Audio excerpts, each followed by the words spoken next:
السلام علیکم ورحمۃ اللہ وبرکاتہ۔ علم المعانی، علم معانی۔ اب علم معانی کیا ہے؟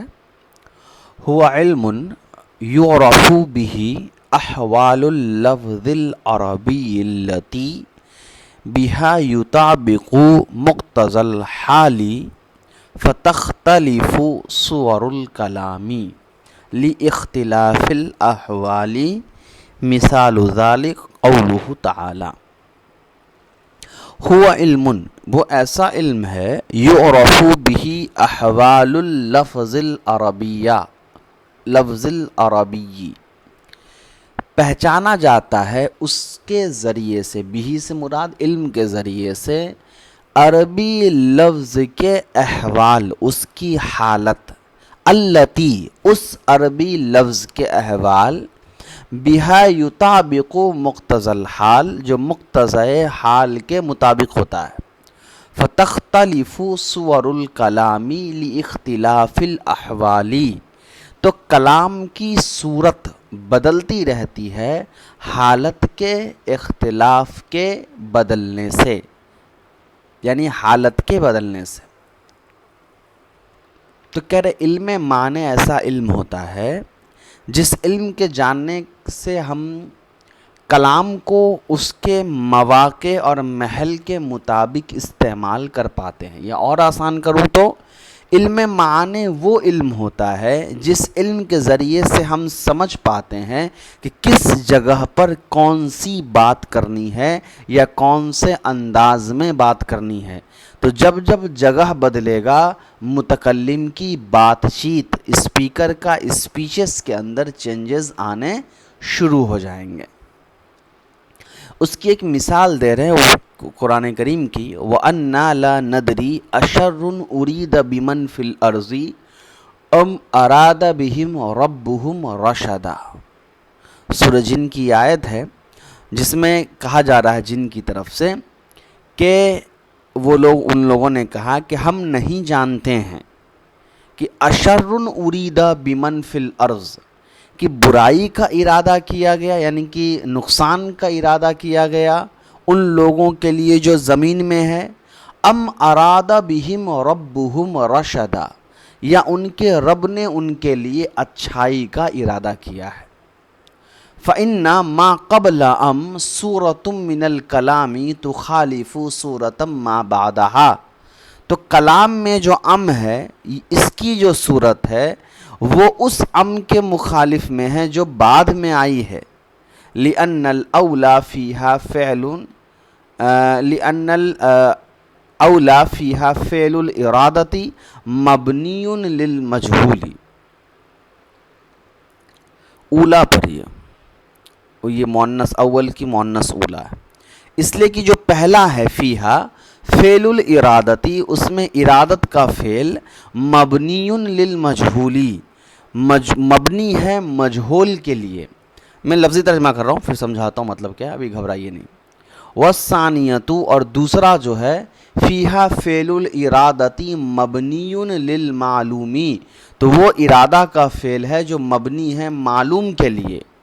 والحال الداعی، اور حال جو ہے وہ حال جو دعوت دے رہا ہے، تقاضا کر رہا ہے، لذالک اس بات کا، لذالک نسبت الخبر الیہ سبحانہ فی الثانیہ، وہ یہ ہے، اچھا نسبتی نہیں پڑھی، والحال الداعی لذالک، یہیں تک پڑھی پہلے، اور وہ حال جو دعوت دے رہی ہے اس بات کا، نسبت الخبر، نسبت الخیری الیہ سبحانہ و تعالی، خیر کی نسبت کرنا اللہ تبارک و تعالی کی طرف، فی الثانیتی دوسرے میں، ومنع نسبت الشر الیہ فی الاولی، اور پہلے میں شر کی نسبت کو منع کرنا، روک دینا۔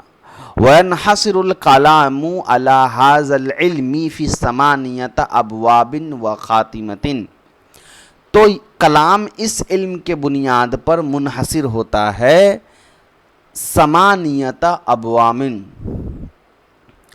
8 قسموں میں، وخاتمتن، اور ایک خاتمہ میں، یعنی کل ملا کے 8 قسمیں ہوں گی اور ایک کنکلوزیو سینٹنس ہوگا۔ چلیے یہ ایک دم لفظی ترجمہ تھا جو میں نے کیا ہے، اب میں اس کو مختصر انداز میں سمجھا دیتا ہوں۔ دیکھیے علم معنی کی تعریف تو ہم سمجھ ہی گئے۔ علم معنی کہتے ہیں ایسا علم جان جانا جس علم کے جاننے سے ہم یہ سمجھ پائیں کہ کس جگہ پر کون سے انداز میں ہم کو بات کرنی ہے۔ اب اس کی ایک مثال دی گئی کہ اس مثال میں ترجمہ پہلے پھر سے سن لیجئے تاکہ یہ مثال اور اچھے سے آپ کو سمجھ میں آ جائے۔ ہم نہیں جانتے ہیں کہ برائی کا ارادہ کیا گیا ہے ان لوگوں کے لیے جو زمین میں ہے، برائی یعنی نقصان کا ارادہ، عذاب کا، یا ان کے رب نے ان کے لیے اچھائی کا ارادہ کیا ہے، نیکی کا ارادہ کیا ہے۔ ان دونوں لفظوں میں آپ غور کریں گے تو ایک جگہ ارادہ کا لفظ استعمال ہوا ہے، یہاں اریدہ ہے اور یہاں ارادہ کا لفظ استعمال ہوا ہے۔ تو ام سے پہلے اریدہ استعمال ہوا ہے اور ام کے بعد ارادہ استعمال ہوا ہے۔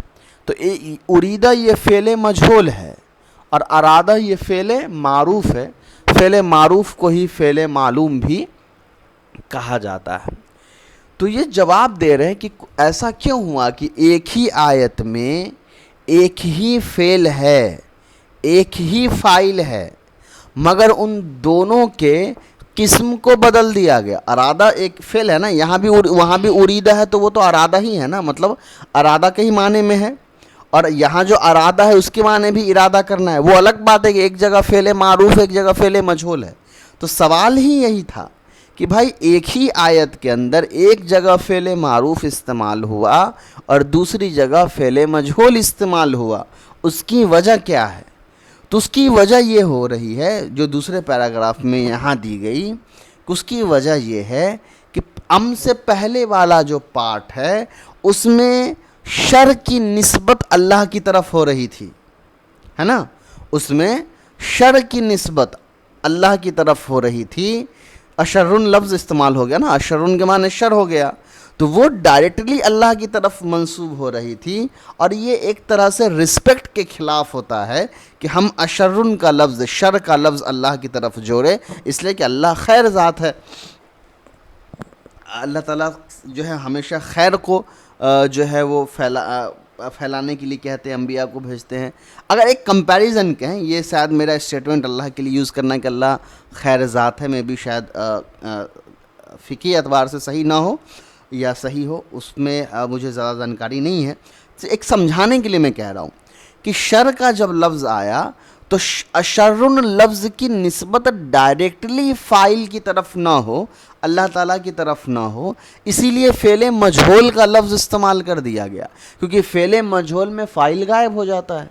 تو جب یہاں شر کا لفظ ذکر ہوا تو فاعل کو غائب کر دیا گیا اور فعل مجہول کا ذکر کر دیا گیا، اور جب رشدہ نیکی کا ذکر ہوا تو وہاں پر ارادہ فعل معروف لایا گیا اور اس کے ساتھ فاعل کا ذکر کیا گیا۔ تو اب سوال یہ آتا ہے کہ ایسا کیوں کیا گیا؟ تو یہ علم معنی کی وجہ سے کیا گیا۔ علم معنی میں ہم نے پڑھا نا کہ جیسا موقع ہوگا کلام ویسا استعمال ہوگا۔ تو جب اللہ کے لیے ہم کوئی لفظ استعمال کر رہے ہیں تو اس میں ایک احتیاط برتنا تھا، تو شر کی نسبت کو ڈائریکٹلی اللہ کی طرف نہیں کیا گیا اور نیکی کی نسبت کو اللہ تعالیٰ کی طرف کیا گیا۔ چلیے اب جو علم معنی ہے یہ 8 قسموں میں تقسیم کیا گیا ہے۔ اس میں سے پہلی قسم ہے الباب الاول، پہلی قسم فی الخبری والانشائی، جملے انشائیہ اور جملے خبریہ کی تقسیم ہوئی ہے باب اول میں۔ تو علم معنی کا جو فرسٹ باب ہے، پہلی کیٹیگری ہے یا قسم ہے، اس میں ہم جملے خبریہ اور جملے انشائیہ کے بارے میں پڑھتے ہیں۔ جملے خبریہ کیا ہے اور جملے انشائیہ کیا ہے، نحو کی کتاب میں آپ اچھی طریقے سے سمجھ چکے ہیں۔ دیکھ لیجئے، میں یہاں پہ چھوٹا سا آپ کو تعارف پھر دے دیتا ہوں۔ عربی زبان میں جملے کی 2 قسمیں ہیں، ایک مکمل جملہ ہے جس کو مرکب تام کہتے ہیں، اور ایک ادھورا جملہ ہے جس کو مرکب ناقص کہتے ہیں، ٹھیک ہے؟ تو یہ جو 2 تقسیم ہے، مکمل جملہ اور ادھورا جملہ، یہ 2 تقسیم جملے کی ترکیب کے اعتبار سے ہے نا، جملے کے ترکیب کے اعتبار سے، گرامر کے اعتبار سے، یہ کون سا جملہ مکمل بن رہا ہے کون سا نہیں بن رہا ہے، اور یہ جو جملے خبریہ اور جملے انشائیہ ہے، یہ جملے کی تقسیم تو ہے، لیکن یہ جملے کی تقسیم جو ہے یہ صفت کے اعتبار سے ہے، یعنی ترجمہ کے اعتبار سے ہے۔ ترجمہ میں اس سے کیا بات سمجھ میں ہم کو آ رہی ہے اس کے اعتبار سے ہے۔ تو اس میں بچے بہت زیادہ کنفیوز ہو جاتے ہیں کہ ایک طرف آپ پڑھ رہے ہیں کہ جملے اسمیہ ہیں، جملے فعلیہ ہیں، اور پھر ایک طرف آپ پڑھ رہے ہیں مرکب اضافی ہے، توصیفی ہے، پھر اچانک سے آ جا رہا ہے کہ جملے خبریہ ہے، جملے انشائیہ ہے۔ تو ان دونوں کا فرق یاد رکھیے۔ جیسے اسم کی جنس کے اعتبار سے دو قسم آپ پڑھتے ہیں، مذکر مؤنث، پھر اسم کی آپ تعداد کے اعتبار سے تین قسمیں پڑھتے ہیں، واحد، تثنیہ، جمع۔ تو ایسا ہو سکتا ہے نا کہ جو واحد لفظ ہو وہ مذکر بھی ہو، جو تثنیہ لفظ ہو وہ مذکر بھی ہو۔ تو ایک لفظ مذکر بھی ہو سکتا ہے، واحد بھی ہو سکتا ہے۔ ٹھیک اسی طریقے سے یہاں پہ کیوں ایسا ہوا؟ کیونکہ ایک اسم کی جو قسم ہو رہی ہے وہ جنس کے اعتبار سے ہو رہی ہے، اور ایک اسم کی قسم تعداد کے اعتبار سے ہو رہی تھی۔ تو ٹھیک ویسے ہی یہ جو جملے کی تقسیم ہے، مرکب تام اور مرکب ناقص، یہ جملے کی ترکیب کے اعتبار سے ہے، اور جملے خبریہ اور جملے انشائیہ یہ جملے کے صفات اور ترجمے کے اعتبار سے ہے۔ ٹھیک ہے؟ ہاں، اس میں ایک چیز آپ کو جو یاد رکھنی ہے کہ جملے خبریہ اور جملے انشائیہ یہ دونوں جملے جو ہوتے ہیں یہ جملے اسمیہ یا جملے فعلیہ ہی بن سکتے ہیں۔ مضاف الیہ یا موصوف صفت جو ہے وہ جملے خبریہ یا جملے انشائیہ نہیں بن سکتا ہے۔ تو یہ میں نے آپ کو سمجھا دیا کہ جملے خبریہ اور جملے انشائیہ کیا ہوتا ہے۔ اب نحو کی کتاب میں جملے خبریہ کے بارے میں لکھا ہوتا ہے کہ جملے خبریہ ان جملوں کو کہا جاتا ہے جس کے خبر کو ہم سچا یا جھوٹا مان سکتے ہیں، اور جملے انشائیہ کہا جاتا ہے اس جملے کو جس میں پہلی بات تو خبر نہیں ہوتی ہے، اور دوسری بات یہ کہ اگر خبر ہے بھی تو اس کے خبر کو ہم سچا یا جھوٹا نہیں مان سکتے ہیں۔ اب یہ جو تعریف ہے سچا جھوٹا مان سکتے نہیں مان سکتے، کیا مطلب ہے اس کا؟ ذرا یہ اس کو سمجھتے ہیں۔ جملے خبریہ یا جملے انشائیہ، اس کو سمجھنے سے پہلے آپ کو سمجھنا ہے کہ بھائی خبر کیا ہے، چونکہ دونوں میں ہے نا، خبر کو سچا جھوٹا مانیں گے نہیں مانیں گے۔ تو سب سے پہلے سمجھ لیتے ہیں کہ بھائی خبر کیا ہوتا ہے۔ دیکھو، خبر جو ہوتا ہے نا یہ انفارمیشن ہے، کسی کے بارے میں تفصیلی بات ہے جو اس شخصیت کو یا اس چیز کو اچھے سے بیان کر دیتا ہے۔ مثال کے طور پہ جب میں کہتا ہوں الرجل عالم، تو الرجل مبتدا ہو گیا اور عالم خبر ہو گیا۔ تو اب جملے میں عالم کیا کر رہا ہے؟ عالم مطلب عالم ہے، تو عالم کیا کر رہا ہے؟ عالم رجل کے بارے میں بتا رہا ہے کہ رجل کیسا ہے۔ ٹھیک ہے؟ اس کو کہا جاتا ہے خبر۔ تو جملے خبریہ کے اندر تو خبر ہوتا ہے، جملے انشائیہ کے اندر خبر نہیں ہوتا ہے۔ جملے انشائیہ کے اندر کسی کے بارے میں کوئی چیز نہیں بتائی جا رہی ہوتی ہے، بلکہ وہاں کچھ اور چیزیں ہوتی ہیں۔ ٹھیک ہے؟ تو اب بھائی جب خبر ہوگی، کسی کے بارے میں کوئی چیز بتائی جائے گی تو وہ سچی بھی ہو سکتی ہے، جھوٹی بھی ہو سکتی ہے۔ مان لیجئے میں نے کہا کہ زید عالم ہے، میں نے آپ کو کہا کہ زید عالم ہے، اب ہو سکتا ہے زید عالم نہ ہو، تو میں نے جو خبر آپ کو دی ہے زید کے عالم ہونے کی، یہ سچ بھی ہو سکتا ہے، جھوٹ بھی ہو سکتا ہے، وہ آپ کو ڈھونڈنا ہے یا ثبوت مل جائے کہ سچ ہے یا جھوٹ ہے، وہ ایک الگ بات ہے۔ لیکن میں نے جو عالم ہونے کی خبر دی آپ کو زید کے بارے میں، تو زید یا تو عالم ہو سکتا ہے یا نہیں ہو سکتا ہے، تو اس کے بیسس پر ہم کہتے ہیں کہ خبر کو سچا یا جھوٹا مان سکتے ہیں۔ تو جملے خبریہ کہا جاتا ہے اس قسم کے جملے کو۔ ٹھیک ہے؟ اور جملے انشائیہ کہا جاتا ہے اس جملے کو جس میں خبر ہوتا ہی نہیں ہے۔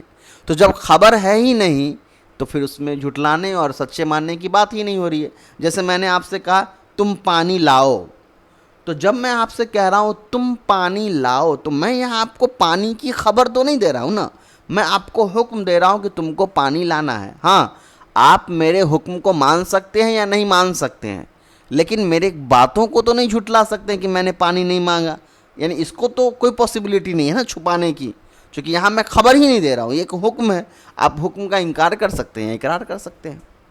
چلیے، تو یہ فرق تھا جملے انشائیہ اور جملے خبریہ میں. اب تعریف آئے گی تو انشاءاللہ آسانی سے سمجھ جائیے گا. دیکھیے کلو کلام فہو اما خبر و انشاء. ہر وہ کلام عربی میں جتنے بھی کلام ہیں یہ وہ یا تو جملے خبریہ ہے جملے انشائیہ ہے. ظاہر سی بات ہے یا تو آپ جملے کے ذریعے خبر دے رہے ہیں یا جملے کے ذریعے سے حکم یا کچھ اور کام کر رہے ہیں. الخبر ما یصح ان یقال لقائلہ. خبر وہ جملہ ہے کہ صحیح ہو کہنا اس کے کہنے والے کو. یعنی جملے خبریہ کا جو متکلم ہوگا اس کے کہنے والے کو انہ صادق فیہ کہ وہ سچا ہے اپنی بات میں، او کاذب یا پھر وہ جھوٹا ہے. وہی بات جو میں نے ابھی سمجھائی کہ جملے خبریہ کہا جاتا ہے اس جملے کو کہ جب کہنے والا کوئی بات کہہ دے. جیسے میں نے آپ کو کہہ دیا کہ زید عالم ہے، تو میں نے جب یہ بات کہہ دی تو میرے کہنے کے بعد اس خبر کو جھٹلایا بھی جا سکتا ہے یا سچا بھی مانا جا سکتا ہے. وہی بات یہاں لکھی ہوئی ہے. مثال کے طور پہ سافر محمد علی مقیم. یہاں ایک مثال دی گئی ہے جملے فعلیہ کی اور ایک مثال دی گئی ہے جملے اسمیہ کی. وجہ کیا ہے؟ یہ ہنٹ دینے کے لیے کہ جملے اسمیہ اور جملے فعلیہ دونوں جملے خبریہ ہوتے ہیں اور جملے انشائیہ بھی ہو سکتے ہیں، لیکن جملے اسمیہ اور جملے فعلیہ یہ جملے جو ہے یہ خبریہ کی قسم ہے. جملے انشائیہ میں بھی کچھ جملہ فعل سے شروع ہو سکتا ہے، اسم سے شروع ہو سکتا ہے، مگر اس کو ہم پھر جملے فعلیہ خبریہ یا جملے اسمیہ خبریہ نہیں کہیں گے. یہ سارے ٹرم میں بھی آپ کو نئے لگ رہے ہوں گے. اگر آپ نے نحو پڑھا ہے تب آپ کو دقت نہیں ہوگی یہ ساری چیزیں سمجھنے میں، لیکن نحو نہیں پڑھے ہیں تب دقت ہوگی. اور میں یہ مان کے چل رہا ہوں کہ اگر آپ دروس البلاغت پڑھ رہے ہیں عربی میں تو ظاہر سی بات ہے آپ نے نحو صرف پڑھی ہے، تو مسئلہ نہیں ہونا چاہیے. والانشاء اور جملے انشائیہ. پھر بھی چلیے ہنٹ دے دیتا ہوں. اگر آپ ابھی بھی نہیں ہو سکتا ہے کہ آپ پڑھیں ہو، یاد نہ ہو یا سمجھے نہ ہو، تو نحو قاسمی کی ویڈیو ڈالی ہوئی ہے پلے لسٹ میں، جا کر کے نحو قاسمی کی ویڈیو آپ ایک بار اچھے سے دیکھ لیجئے تاکہ نحو کے سارے ٹرمز آپ کے دہرا لیے جائیں. یا اگر آپ اردو میں نہیں پڑھ پا رہے ہیں، انگریزی میں پڑھنا چاہ رہے ہیں، تو تسہیل النحو کی انگریزی میں لیکچر ڈالی ہوئی ہے پلے لسٹ میں، اس سے وہاں سے آپ دیکھ لیجئے گا. چلیے تو جملے خبریہ کی جو تعریف تھی وہ ہو گئی کہ جملے خبریہ کہا جاتا ہے ایسے جملے کو جس کے کہنے والے کو سچا یا جھوٹا ہم کہہ سکتے ہیں. اور جملے خبریہ یا تو جملے اسمیہ ہو سکتا ہے یا جملے فعلیہ ہو سکتا ہے. جملے اسمیہ مطلب ایسا جملہ جو اسم سے شروع ہو، اور جملے فعلیہ کا مطلب ایسا جملہ جو فعل سے شروع ہو. چلیے اب آتے ہیں جملے انشائیہ کی طرف. جملے انشائیہ کیا ہے؟ ما لا یصح ان یقال لقائل ذلک. ظاہر سی بات ہے اس کا الٹا، ایسا جملہ جس کے کہنے والے کو یہ کہنا صحیح نہ ہو، یعنی اس کہنے والے کو سچا یا جھوٹا کہنا صحیح نہ ہو. جیسے سافر یا محمد، اے محمد تم سفر کرو. تو یہاں خبر تو ہے ہی نہیں، یہاں تو حکم ہے. محمد یا تو سفر کرے گا یا نہیں کرے گا. اقم یا علی، اے علی تم کھڑے ہو جاؤ.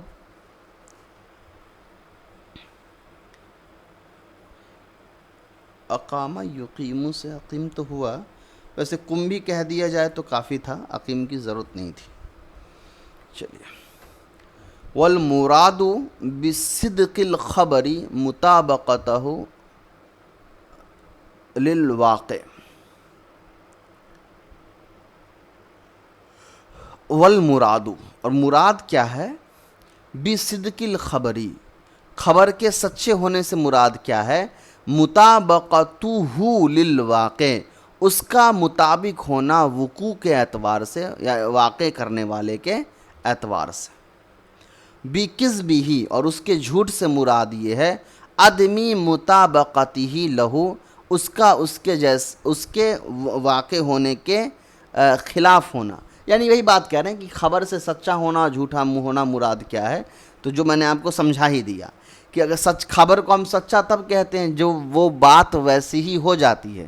جیسے میں نے کہا زید عالم ہے، تو اگر زید عالم ہے تو یہاں خبر سچا ہے. تو یہ کیا ہوا؟ میرے کہنے کے مطابق خبر کا وقوع ہوا. اگر میں کہتا ہوں میں نے کہا زید عالم ہے اور پتہ چلا کہ نہیں زید عالم نہیں تھا، تو یہ کذب ہو گیا، میرا خبر کذب ہوا. اس لیے کہ میرا خبر جو ہے وہ مطابق جو وقوع ہوا ہے خبر جو خبر ظاہر ہوا ہے اس کے خلاف ہے۔ چلیے، فجملتن تو جملہ، علی مقیم، علی کھڑا ہے، ان کانت نسبت المفہومۃ منہا، ان کانت نسبت المفہومۃ منہا مطابقتاً لما فی الخارجی فصدق۔ تو اگر یہ علی مقیم والے جملے میں اگر سمجھی ہوئی نسبت اس دونوں لفظ سے، علی اور مقیم سے سمجھی ہوئی نسبت اگر مطابق ہے اس بات کے جو خارج ہوا ہے، یعنی جو ظاہر ہوا ہے، فصدقن تو پھر یہ بات سچا ہے، وَإِلَّا اور اگر ایسا نہیں ہوا تو فَكِذْبٌ تو جھوٹا ہے۔ جو وہی بات جو میں نے سمجھایا کہ جب آپ کہتے ہیں علی مقیم، یا میں زید والی مثال لیتا ہوں اس لیے کہ زید والی مثال سے ہم پڑھتے آ رہے ہیں، جب آپ کہتے ہیں زید عالم ہے، تو اگر زید عالم ہے، میرے بول دینے سے کیا سمجھ میں آیا آپ کو کہ میں زید کے عالم ہونے کی بات کہہ رہا ہوں؟ اگر میرے بولنے کے مطابق واقعی میں زید عالم ہے تو میرا خبر صدق ہے۔ اگر میرے بولنے کے مطابق زید عالم، میں کہہ رہا ہوں زید عالم ہے، لیکن میرے بولنے کے خلاف بات آ رہی ہے، وقوع ظاہر ہو رہی ہے کہ زید عالم نہیں تھا، تو میری بات کذب ہو گئی۔ فَلِكُلِّ جُمْلَةٍ رُكْنان، تو ہر جملے کے دو رکن ہوتے ہیں، ایک ہوتا ہے محکوم علیہ، دوسرا ہوتا ہے محکوم بھی۔ تو محکوم علیہ محکوم بھی، وَيُسَمَّى الْأَوَّلُ مُسْنَدُ إِلَيْهِ، تو پہلے کو یعنی محکوم علیہ کو مسند الیہ بھی کہتے ہیں، کل فائل و نائبہ، جیسے فائل، نائب فائل یا فعل، والمبتدا اور مبتدا۔ میں نے فعل کہہ دیا، شاید فائل کہنا تھا۔ مسند الیہ جو ہوتا ہے فائل، نائب فائل یا مبتدا۔ مبتدا میں بھی وہ مبتدا الذی لہ خبر، جس کا خبر ہوتا ہے۔ کچھ مبتدا ایسے ہوتے ہیں جن کی خبر موجود نہیں ہوتی ہے، اس لیے یہاں کہہ دیا گیا الذی لہ خبر۔ دوسرا ویسمى الثانی، اور دوسرے کا نام یعنی جو محکوم بھی ہے اس کا نام ہے مسند، کالفعلی والمبتدا المکتفی بمرفوعہ، جیسے کہ فعل اور وہ مبتدا، چلیے، والمبتدا المکتفی بمرفوعہ، تو وہ مبتدا جو اکتفا کر رہا ہو بمرفوعہ، اپنے مرفوع پر۔ اکتفا مطلب جو اپنے لمٹ میں رہ جا رہا ہو، اپنے اوپر رہ جا رہا ہو مرفوع کے ساتھ۔ کیا مطلب ہے میں سمجھاتا ہوں تشریح میں، ابھی پہلے ترجمہ سمجھ گئے۔ اب یہاں سے دیکھیے، وَلِكُلِّ جُمْلَةٍ، یہاں سے ایکسپلین کرنا باقی ہے۔ یہاں کہہ رہے ہیں کہ جتنے بھی مکمل جملے ہوتے ہیں، چاہے وہ جملے اسمیہ ہو یا جملے فعلیہ ہو، اس میں کم سے کم دو لفظ ضرور ہوتے ہیں، دو لفظ سوری نہیں بلکہ دو جز ضرور ہوتے ہیں۔ جتنے بھی جملے عربی میں ہوں گے جو مکمل ہیں، اس میں دو جز ضرور ہوتے ہیں۔ ایک کہلاتا ہے محکوم علیہ اور دوسرا کہلاتا ہے محکوم بھی۔ پہلا کیا ہے؟ محکوم علیہ اور دوسرا ہے محکوم بھی۔ اب یہ محکوم علیہ کیا ہوتا ہے اور محکوم بھی کیا ہوتا ہے، اس کو ذرا سمجھ لیجیے۔ میں اگر بہت آسان انداز میں سمجھانے کی کوشش کروں کہ محکوم علیہ کیا ہوتا ہے، تو آپ یہ سمجھ لیجئے کہ اگر وہ جملہ فعلیہ ہے تو فاعل ہوگا محکوم علیہ، اگر وہ جملہ اسمیہ ہے تو مبتدا ہوگا مفعول علیہ محکوم علیہ، اور اگر وہ نائب فاعل ہے فعل مجہول ہے تو نائب فاعل ہوگا محکوم علیہ۔ کیوں ایسا کہہ رہا ہوں؟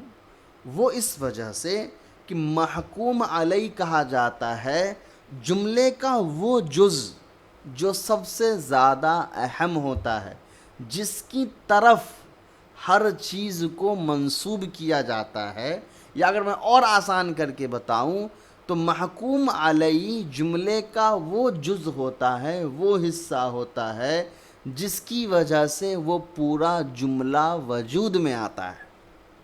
اگر وہ نہیں ہے تو جملے کی حیثیت ہی نہیں ہے۔ بس ایسے سمجھ لیجیے، میں سمجھاتا ہوں اور سمجھیے.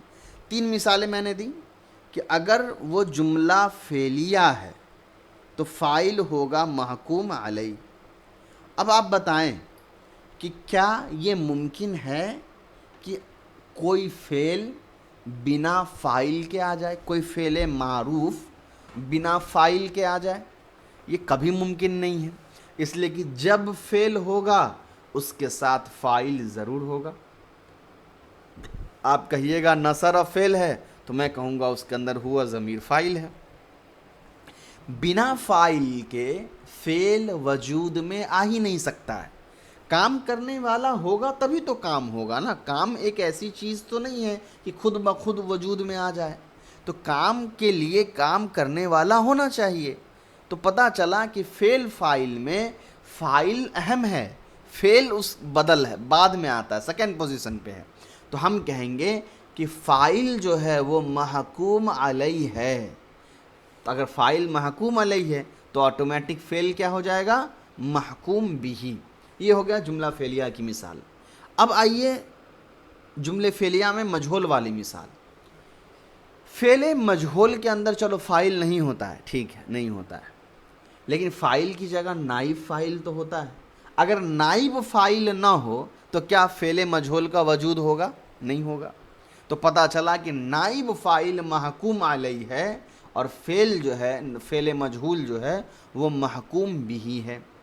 اب آئیے جملے اسمیہ میں. الرجل عالم، آدمی عالم ہے. اگر جملے سے میں مبتدا ہی نکال دوں تو عالم اکیلا کیا کرے گا؟ عالم کون ہے؟ جملہ بات ہی ختم ہو گئی. عالم کی کوئی وجود ہی نہیں رہا. پھر عالم کس کے لیے استعمال ہوا پتہ ہی نہیں چل رہا ہے.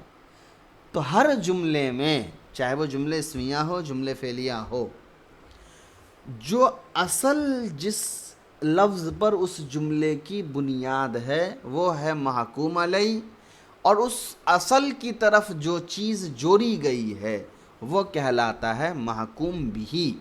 اب اسی محکوم علیہ کو آپ نحو کی کتاب میں ایک دوسرے نام سے جانتے ہیں، وہ ہے مسند الیہ. اور محکوم بھی کو آپ ایک دوسرے نام سے جانتے ہیں نحو میں، وہ ہے مسند. تو مسند اور مسند الیہ آپ سمجھ چکے ہیں. تو یہاں تک آپ پوری بات جو ہے وہ سمجھ چکے ہیں. اب آتے ہیں یہ المبتدأ المکتفی بمرفوعہ کا کیا مطلب ہے. اس کو تھوڑا سا ہم سمجھتے ہیں کہ یہ ہے کیا. چلیے سمجھیے. بہت بار ایسا ہوتا ہے کہ مبتدا بغیر خبر کے ظاہر ہو جاتا ہے. یہاں لکھا ہوا ہے نا المبتداء الذی لہ خبر، کہ مسند الیہ وہ مبتدا بن سکتا ہے جس کی خبر ہو. اگر خبر نہیں ہے تو پھر وہ مسند جو ہے وہ مسند الیہ نہیں بن پاتا ہے، چونکہ وہ پھر الگ جملہ بنتا ہے. تو یہاں جو مبتدا المکتفی بمرفوعہ سے مراد یہ ہے کہ یہ ایسا مبتدا ہوتا ہے جو مرفوع ہوتا ہے. مرفوع تو آپ سمجھ ہی رہے ہیں نا کہ مبتدا خبر کا اعراب ہمیشہ پیش کے ساتھ ہوتا ہے، وہ حالت رفع میں ہوتا ہے. تو یہاں کہہ رہے ہیں کہ یہ ایک ایسا مبتدا ہوتا ہے جو حالت رفع میں ہوتا ہے اور محض اپنی رفعت پر باقی رہ جاتا ہے، یعنی صرف وہ رفع ہو کے باقی رہ جاتا ہے، اس کے خبر کا پتہ نہیں چل پاتا ہے. اور یہ عام طور پر کب ہوتا ہے میں سمجھاتا ہوں. یہ عام طور پر ہوتا ہے جب فاعل، اس میں فاعل کا کوئی فاعل بن جاتا ہے، ٹھیک ہے، یا اس میں صفت وغیرہ کا کوئی فاعل بن جاتا ہے، تب ہم جا کر کے وہاں اس کو مبتدا تو مان رہے ہوتے ہیں مگر وہ ترکیب کے اعتبار سے مبتدا نہیں بن پاتا ہے. چلیے یہ اتنا امپورٹنٹ نہیں تھا اس لیے میں نے اگزامپل نہیں دیا ہے. ایسے اگزامپل آپ لینا چاہے تو آپ لے سکتے ہیں. جیسے آپ کہتے ہیں ناصر الرجل، تو یہاں جائے گا مدد کرنے والا ایک آدمی، تو ناصر الرجل، تو ناصر پہلے آ گیا الرجل بعد میں آ گیا. تو ہونا تو الٹا چاہیے تھا، الرجل ناصر ہوتا تو بات سمجھ میں آتی. لیکن جب ناصر الرجل کہہ رہے ہیں تو ناصر کو آپ اس میں فاعل کہہ رہے ہیں اور الرجل کو اس میں فاعل کا فاعل کہہ رہے ہیں. تو الرجل نہ تو مبتدا بن پا رہا ہے نہ خبر بن پا رہا ہے، کچھ نہ فاعل بن پا رہا ہے، اس لیے کہ یہاں تو فعل ہے نہیں. تو یہ ایک ایسا مبتدا بن جاتا ہے جو بس پیش کے ساتھ باقی رہتا ہے، اس کا کوئی خبر وغیرہ نہیں ہوتا ہے۔ چلیے اس کے بعد ہے الکلام علی الخبری، اب خبر پر کچھ کلام ہے اس کو سنا جائے۔ الخبر اما ان یکون جملۃ فعلیۃ او اسمیۃ، جیسا کہ میں نے آپ کو پہلے ہی بتایا کہ خبر جملے اسمیہ کے ذریعے سے بھی دیا جا سکتا ہے اور جملے فعلیہ کے ذریعے سے بھی دیا جا سکتا ہے، ٹھیک ہے۔ اب یہ جو ہے الکلام علی الخبری، اس کو پورا ایک ساتھ انشاءاللہ، یہ تھوڑا بڑا ہے تو اس کو ایک ہی ساتھ انشاءاللہ کمپلیٹ کریں گے نا، تاکہ یہ پورا پوائنٹ آپ کو ایک ساتھ سمجھ میں جو ہے وہ آ جائے۔ تو الکلام علی الخبری پورا ایک ساتھ کریں گے، اور الکلام علی الانشائی یہ پورا ایک ساتھ انشاءاللہ کریں گے، تاکہ وہ ویڈیو جو ہے ٹاپک وائز الگ الگ ہو جائے، نہیں تو کنفیوژن کریٹ ہو جائے گا۔ اس کے بعد پھر جب انشاء اور خبر کا کمپلیٹ ہوگا تو آگے چلیں گے۔ ویسے انشاء ماشاءاللہ بہت لمبا ہے، مگر کوئی بات نہیں ہے، ہو جائے گا انشاءاللہ، ٹھیک ہے۔ السلام علیکم ورحمۃ اللہ۔